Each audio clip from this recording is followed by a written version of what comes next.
Hello everyone, welcome back to my channel. तो again continue करेंगे हम अपने टेंसेस को। सो लास्ट टेंस जो मैंने अपलोड किया था that was present perfect continuous. मैंने उसमें हर एक चीज को स्टेप बाय स्टेप अच्छे से क्लियर किया था। आई होप कि आप सभी को वो समझ आ गया होगा।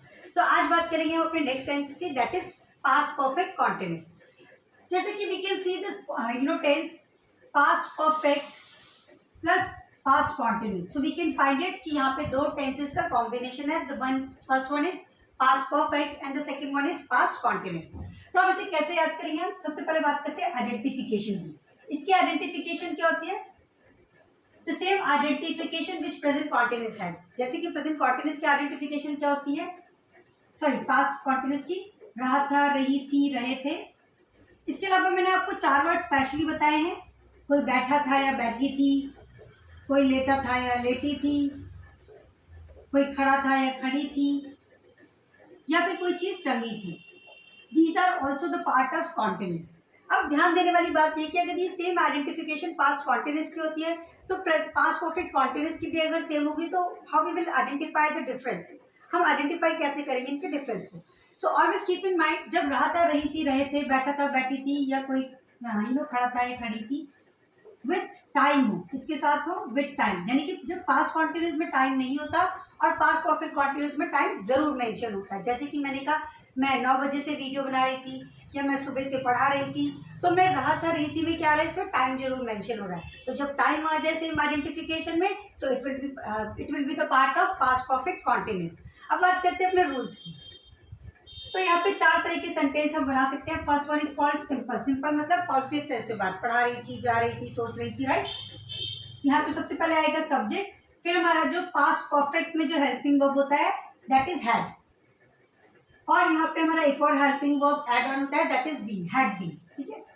फिर कॉन्टिन्यूस, क्योंकि पास्ट कॉन्टिन्यूस है तो यहाँ पे हमें कहीं ना कहीं आईएनजी जरूर शो होना चाहिए, क्योंकि आईएनजी से हमें पता चलता है कि काम प्रोसेस में था। इसलिए यहाँ की मेन वर्ब में हमने क्या कर दिया? आईएनजी। अब जो भी हमारा लास्ट में बचता है दैट इज कॉल्ड ऑब्जेक्ट। अब हमने यहाँ पे सब कुछ मेंशन कर दिया एक्सेप्ट टाइम। तो टाइम हमारा मेंशन होता है लास्ट में, और उससे पहले हमारे पास 2 ऑप्शन होते हैं, या तो हम लगाते हैं सिंस या फिर हम फॉर लगाते हैं। फिर हमारा जो टाइम होता है हम फॉर लगाते हैं। अब जब बात करें हम नेगेटिव सेंटेंस, तो सब्जेक्ट और हैड प्लस नॉट, यहाँ पे हैड नॉट बीन, फिर वर्ब विद आईएनजी, लास्ट में ऑब्जेक्ट, और जैसे कि मैंने आपको बताया कि टाइम से पहले या तो सिंस या फॉर, फिर उसके बाद टाइम, ठीक है। अब बात करेंगे इंटेरोगेटिव। इंटेरोगेटिव सेंटेंस मतलब क्या वाला? क्या आप सुबह से पढ़ा रहे थे? क्या आप 2 साल से वहां काम कर रहे थे? जब इस तरह के सेंटेंसेस हो तो पहला हमारा हेल्पिंग वर्ब आ जाता है हैड, फिर सब्जेक्ट, फिर हम लगाते हैं बीन, फिर वर्ब में लगाते हैं हम आईएनजी, फिर ऑब्जेक्ट, सिंस एंड फॉर, फिर जो हमारा time. Always keep in mind, क्योंकि यहाँ पे सेंटेंस इंटेरोगेटिव है इसलिए लास्ट में क्या जरूर लगेगा? Question mark. अब जब इंटेरोनेगेटिव की बात होगी, क्या नहीं, दोनों की बात होगी। क्या आप 2 घंटे से इंतजार नहीं कर रहे थे? क्या वो सुबह से यहाँ नहीं बैठा था? जब इस तरह की सेंटेंस की बात होगी तो यहाँ पे हैड, और क्योंकि नहीं भी है इसलिए मैं नॉट यहाँ पे सब्जेक्ट से पहले लगा रही हूँ। अगर आप एग्जाम एंट्रेंस देते हैं तो आप इस नॉट को सब्जेक्ट के बाद भी यूज कर सकते हैं। फिर हम लगाते हैं be, verb with ING, everything remain same. सिर्फ हमें क्या करना होता है, ध्यान देना होता है कि अगर इंटेरोगेटिव है तो हैड आएगा, इंटेरोनेगेटिव है तो हैड के साथ नॉट आएगा, और लास्ट में हमारा since and for, then we have to use time here. और क्योंकि सेंटेंस क्या वाला है? इंटेरोगेटिव है, तो इसलिए लास्ट में क्वेश्चन मार्क जरूर रहेगा। अब बात करते हैं कि सिंस और फॉर कहाँ यूज होगा, क्योंकि हमारे पास यहाँ पे सिर्फ हेड ही ऑप्शन है तो इसलिए सभी सब्जेक्ट के साथ हम हेड लगाएंगे। वर्ब में आईएनजी ऑब्वियसली बातें लगेगा। अब हमें यहाँ पे क्या नहीं पता, use of since and for, तो हम इनकी बात करेंगे कि किसके साथ सिंस और किसके साथ फॉर लगता है। तो बात करते हैं अपने सिंस एंड फॉर की। जैसे कि हमें पता है सिंस और फॉर लगता है हमारा टाइम से पहले। अब यहाँ पे सिंस भी ऑप्शन है और फॉर भी, तो कौन से टाइम के साथ हम लगाएंगे सिंस और किसके साथ लगाएंगे हम फॉर? तो जो भी टाइम हमारा आता है कैलेंडर में, यानी कि कैलेंडर में हमें क्या दिखता है? कोई भी डेट, जैसे मैंने कहा 18 दिसंबर, ठीक है, या फिर मंथ जनवरी, फरवरी, मार्च, अप्रैल, मई, जून, राइट। और क्या दिखता है हमें? संडे, मंडे, ट्यूसडे, वेंसडे, या फिर हमें नेम ऑफ ईयर 1988, 2020, या फिर हम बात करें कोई भी फेस्टिवल दिखता है। तो विद दिस टाइम जो हमें कैलेंडर के अंदर दिखता है उनके साथ लगाते हैं हम सिंस। क्या लगाते हैं? सिंस। नेक्स्ट, जो भी टाइम हमें वॉच में दिखता है, वॉच में क्या दिखता है? 3 o'clock, 4 o'clock, 5 o'clock, 6 o'clock। जब इस तरीके से दिखेगा तो हम क्या लगाएंगे उसमें? सिंस। और जो टाइम हमारा part of day, part of day क्या होता है? Morning, evening, afternoon, midnight. तो इनके साथ क्या लगाते हैं हम? सिंस। यानी कि ध्यान देखना है हमें कि जो जो टाइम हमें कैलेंडर में दिखता है, वॉच में दिखता है या पार्ट ऑफ डे होता है, उसके साथ हम लगाते हैं सिंस।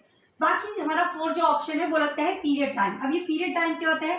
जब हम इस तरीके से बात करते हैं 2 घंटे, 4 घंटे, 5 घंटे, 6 घंटे, तो यहाँ पे एक पीरियड टाइम है, right? 2 hour, 3 hour, 4 hour, 5 hour, 6 hours, right? तो हम लगाएंगे 4।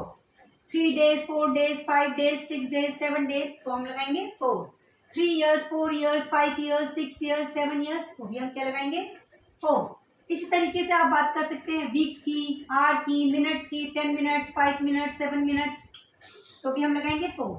और जो टाइम हमारा स्टार्ट होता है फ्यू, सम, लॉन्ग या मैनी से, उन टाइम के साथ भी हम क्या लगाते हैं? 4। जैसे for many days, for few weeks, for long time, for many years. जब इस तरीके से बात होगी तो हम क्या लगाते हैं? 4। सो आई होप कि ये रूल, रेगुलेशन और uses of since and for आपको क्लियर हो गए होंगे। अब बात करते हैं सेंटेंस फ्रेमिंग की। तो अब बात करें अपने सेंटेंस फ्रेमिंग की, और सेंटेंस मैंने यहाँ पे लिखा है वह 10 मिनट से यहाँ इंतजार कर रहा था। तो सबसे पहले हम फाइंड आउट करेंगे कि यहाँ सब्जेक्ट वर्ब क्या होता है। सब्जेक्ट क्या है? वह। 10 मिनट टाइम, यहाँ ऑब्जेक्ट, और इंतजार करना वर्ब, और बाकी के जो हिंदी वर्ड है वो हमारे टेंस को यानी कि ग्रामर को बताते हैं, ठीक है? तो वह यानी कि ही, हमारे पास एक ही हेल्पिंग वर्ब है, सबके साथ हैड बीन लगाएंगे हम। He had been. अब वर्ब क्या है हमारा? वेट। तो ही हैड बीन वेटिंग, और ऑब्जेक्ट क्या है? Here. He had been waiting here. अब 10 मिनट से, तो ये क्या है हमारा? Period time. जैसे कि मैंने आपको बताया पीरियड टाइम के साथ 4 लगता है, फॉर 10 मिनट्स, ठीक है? जब बात करते हैं नेगेटिव सेंटेंस की, वो 10 मिनट से यहाँ इंतजार नहीं कर रहा था, तो ही, आप हैड नॉट की शॉर्ट फॉर्म हैडेंट लिख सकते हैं, जैसे कि मैंने यहाँ पे लिखा है HADNT, hadn't. He hadn't been, आप चाहे तो ही हैड नॉट भी लिख सकते हैं, there is no problem, okay?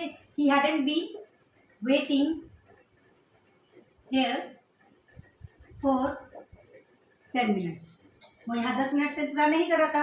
अब जब बात करें क्वेश्चन में, क्या वो यहाँ 10 मिनट से इंतजार कर रहा था? तो हम पहले helping verb had he been waiting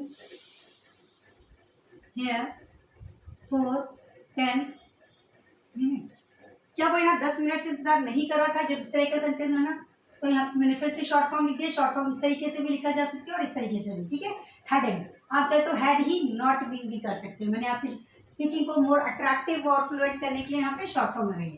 hadn't he been waiting here for 10 minute. तो इस तरीके से हमने पहला सेंटेंस बनाया। अब बात करते हैं अपने सेकंड सेंटेंस की, ताकि और भी ज्यादा क्लियर हो जाए ये रूल रेगुलेशन, ठीक है? जैसे मैंने कहा तुम सुबह से किताबें पढ़ रहे थे, ठीक है? तो हम यहाँ पे सब्जेक्ट है, सुबह से टाइम है, किताबें ऑब्जेक्ट है, और पढ़ना वर्ब है। यहाँ तो हमारे पास सब कुछ अवेलेबल है। Let's make sentences.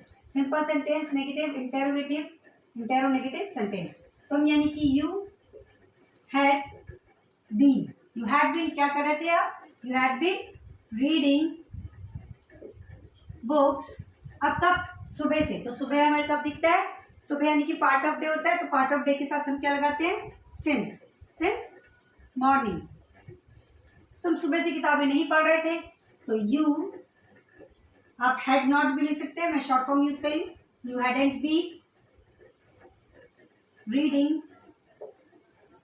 Books since morning. जब आपको इस तरीके से सेंटेंसेस की बात करनी, क्या तुम सुबह से किताब पढ़ रहे थे? तो had you been reading books since morning. जब इंटेरोनेगेटिव की बात करें, क्या तुम सुबह से किताबें नहीं पढ़ रहे थे, तो यहाँ पे मैं शॉर्ट फॉर्म लगी आ रही हूँ। आप चाहो तो हैड यू नॉट भी बोल सकते हैं। Hadn't you been reading books since morning. So इस तरीके से हम सेंटेंसेस